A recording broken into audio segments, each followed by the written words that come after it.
देखिए, ज़िंदगी 1 मिनट में नहीं बदलती, पर 1 मिनट में लिया गया आपका फ़ैसला आपकी पूरी ज़िंदगी बदल देता है। तो कोई भी फ़ैसला लेने से पहले सोच समझ कर विचार कीजिए और फिर फ़ैसला लीजिए।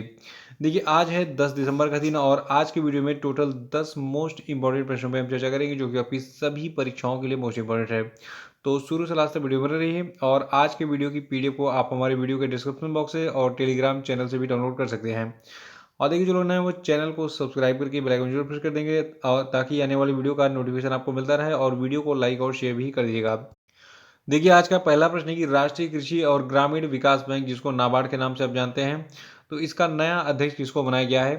तो देखिए, नाबार्ड के नए अध्यक्ष बना दिए गए हैं केवी साजी।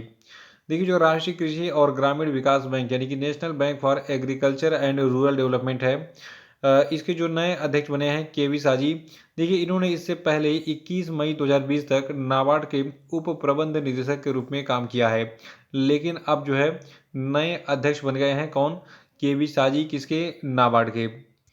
देखिए, नाबार्ड जो है यानी कि national bank for agriculture and rural development जो आपका है, इसका हेडक्वार्टर है मुंबई, महाराष्ट्र में, और इसकी स्थापना 12 जुलाई 1982 को की गई थी। देखिए, अगर आप प्रीवियस ईयर एग्जाम के पेपर्स उठाकर देखेंगे तो उसमें नाबार्ड का स्थापना वर्ष बहुत ज़्यादा पूछा गया है। तो नाबार्ड को 1982 में 12 जुलाई को स्थापित किया गया था। और अगला प्रश्न है कि किस राज्य ने अपना खुद का दिव्यांग विभाग स्थापित किया है? तो देखिए, महाराष्ट्र की सरकार ने ये अनाउंसमेंट किया है हाल ही में कि वो अपना खुद का दिव्यांग विभाग जो है स्थापित करेगी।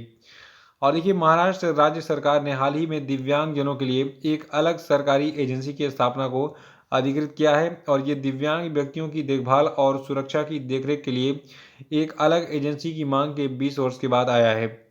देखिए, महाराष्ट्र की बात करें तो यहाँ के मुख्यमंत्री हैं एकनाथ शिंदे और राजधानी है मुंबई।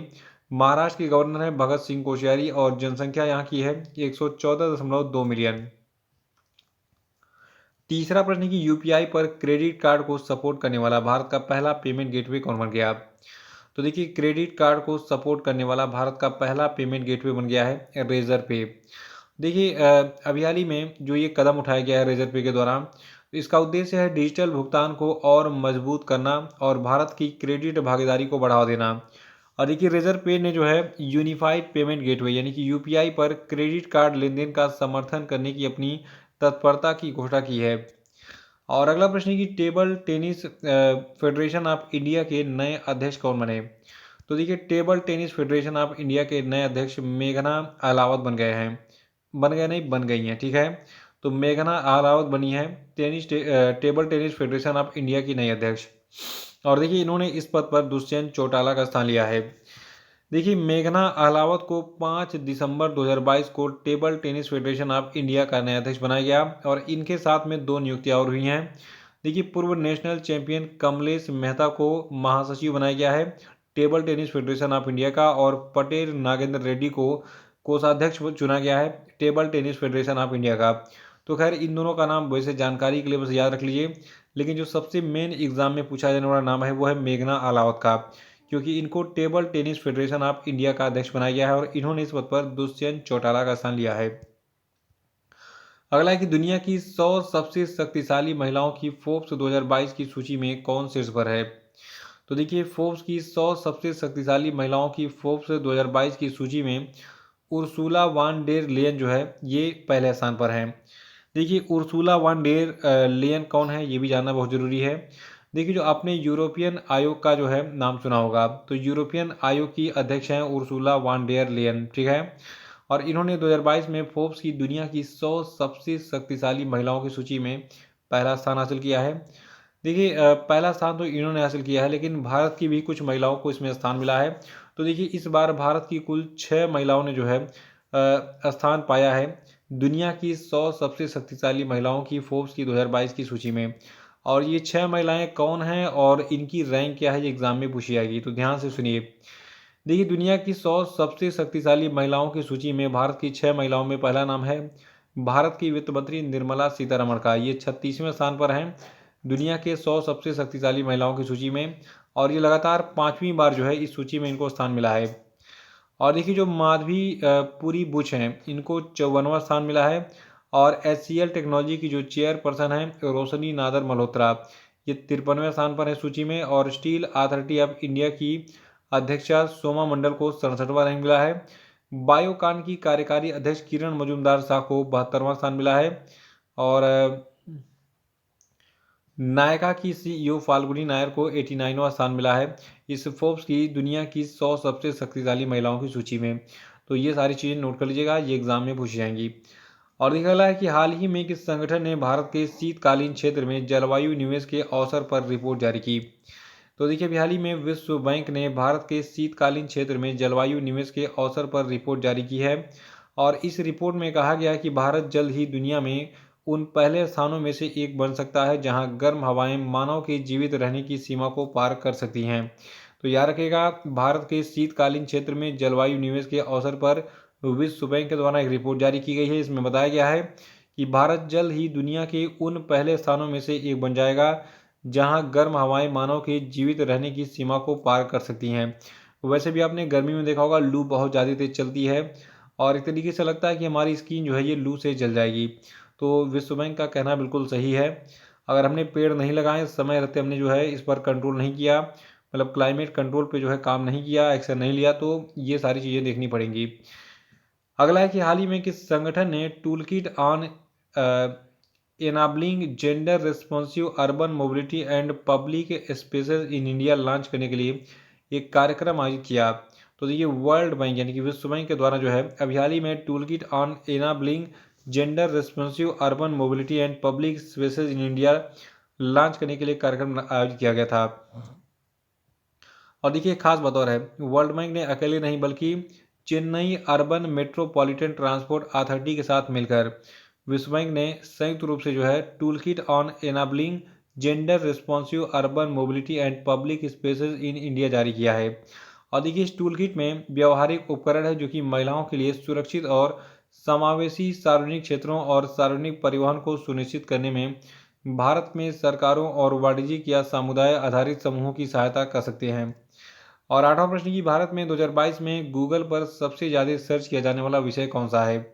तो देखिए भारत में 2022 में गूगल पर सबसे ज़्यादा सर्च किया जाने वाला विषय था आईपीएल यानी कि इंडियन प्रीमियर लीग। और भारत में गूगल पर दूसरा जो सबसे अधिक सर्च किया जाने वाला शब्द है ये आपका है कोविन।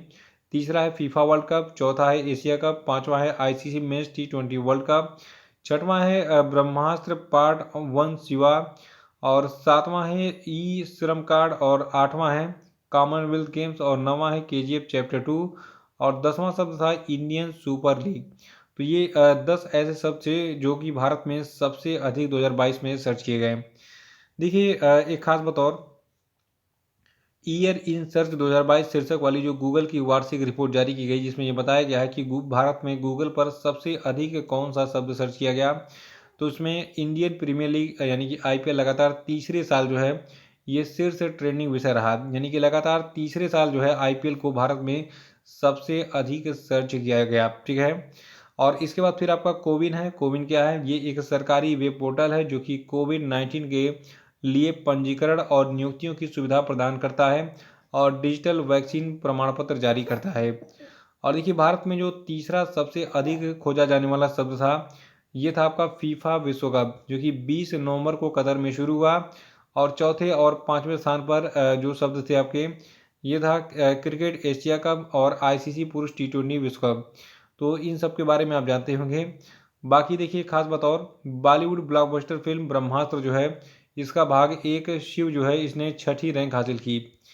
और देखिए 2022 में खास बात और रही, 2022 में सबसे अधिक खोजी गई हस्तियों की सूची में भाजपा की निलंबित प्रवक्ता नूपुर शर्मा है जिन्होंने पहला स्थान हासिल किया है। यानी कि भारत में 2022 में नूपुर शर्मा का नाम सबसे अधिक बार खोजा गया। और देखिए इनके बाद फिर भारत की राष्ट्रपति द्रौपदी मुर्मू का नाम खोजा गया और यूनाइटेड किंगडम के नए प्रधानमंत्री ऋषि सुनक। और चौथे स्थान पर जो है ललित मोदी जो है इनका नाम सबसे अधिक खोजा गया। देखिए ललित मोदी जो है इसलिए खोजा गया इनका नाम क्योंकि जो भारत की मिस यूनिवर्स हैं जिनका नाम है सुष्मिता सेन, तो इनका इनके साथ अफेयर चल रहा है इसलिए लोगों ने सर्च कर लिया। मतलब फालतू की चीज़ें लोग गूगल पे ज़्यादा सर्च करते हैं। तो इसी का परिणाम है कि ललित मोदी जो है ये भारत के 2022 में चौथे सबसे व्यक्ति जो है सबसे अधिक बार सर्च किए जाने वाले व्यक्ति बन गए थे।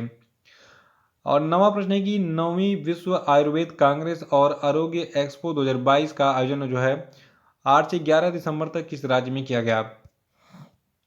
तो देखिए जो 9वां विश्व आयुर्वेद कांग्रेस और आरोग्य एक्सपो 2022 था, इसका जो आयोजन है ये 8 से 11 दिसंबर तक जो है गोवा में किया गया था। देखिए जो 9वां विश्व आयुर्वेद कांग्रेस और आरोग्य एक्सपो 2022 है, इसका आयोजन 8 से 11 दिसंबर तक गोवा में किया जा रहा है, जिसका उद्देश्य आयुर्वेद क्षेत्र को मजबूत करने और इसके भविष्य की कल्पना करने और आयुर्वेद वाणिज्य को बढ़ावा देने के लिए पेशेवरों तथा उपभोक्ताओं के बीच बातचीत की सुविधा के लिए नेटवर्किंग और ज्ञान आदान प्रदान करने के लिए उद्योग के अग्रदूतों, चिकित्सकों, पारंपरिक वैद्यों, शिक्षाविदों, छात्रों, दवा निर्माताओं, औषधि पौधा उत्पादकों और विपणन रणनीतिकारों सहित सभी हितधारकों के लिए एक वैश्विक मंच प्रदान करना। और 10वां प्रश्न की हाल ही में केंद्रीय सूचना एवं प्रसारण मंत्री अनुराग ठाकुर ने किस राज्य में देश के पहले drone skilling and training virtual e learning platform का उद्घाटन किया है? तो देखिए ये स्थान आपका चेन्नई है। ठीक है, देखिए केंद्रीय सूचना एवं प्रसारण मंत्री अनुराग ठाकुर ने चेन्नई में देश के पहले यानी कि भारत के पहले drone skilling and training virtual e learning platform का उद्घाटन किया है। देखिए वैसे आपको पता होगा कि बिना ड्रोन के जो है आजकल कोई भी सर्वे आसानी से नहीं हो पा रहा है। मान लीजिए किसी दलदल वाली भूमि का या फिर किसी वन का सर्वे करना है तो हम आसानी से ड्रोन को उड़ाते हैं, और ये आपका फॉरेस्ट है, फॉरेस्ट कवर, इसके ऊपर से ड्रोन जो है कैमरे के माध्यम से बता देता है कहाँ पे क्या है, कहाँ पे जंगल में आग लगी है, कहाँ पे पानी जो है जमा हुआ है, मतलब जो भी चीज़ें हैं सारी चीज़ों को ट्रेस कर लेते हैं। तो देखिए एक तरीके से हम कह सकते हैं कि आने वाले समय में ड्रोन का बहुत ही महत्वपूर्ण रोल रहेगा हमारी हर चीज़ों में। तो ये थे आपके आज के सभी महत्वपूर्ण प्रश्न, और हम बात करेंगे आज के सभी क्वेश्चन पे। आपको बताना है कि ओएनजीसी के अध्यक्ष और प्रबंध निदेशक कौन बने, बताइए। और दूसरा प्रश्न आपके लिए, राज्यसभा के नए सभापति कौन बने, बताइए। और तीसरा कि 9वीं विश्व आयुर्वेद कांग्रेस और आरोग्य एक्सपो 2022 का उद्घाटन कहाँ किया गया, बताइए।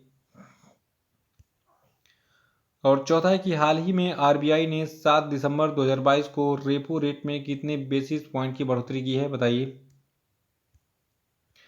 और बताना है आपको कि हाल ही में किसे टाइम पत्रिका के पर्सन ऑफ द ईयर 2022 के रूप में चुना गया। ये सबसे इंपॉर्टेंट प्रश्न था कल का, अगर नहीं पता तो कल का वीडियो देखकर उसको रिवाइज कर डालिए। और कल के सभी क्वेश्चन में जो पहला प्रश्न था ये था कि 7 दिसंबर को हमने अंतर्राष्ट्रीय नागरिक उड्डयन दिवस मनाया, और 7 दिसंबर को हमने राष्ट्रीय सशस्त्र सेना झंडा दिवस भी सेलिब्रेट किया था।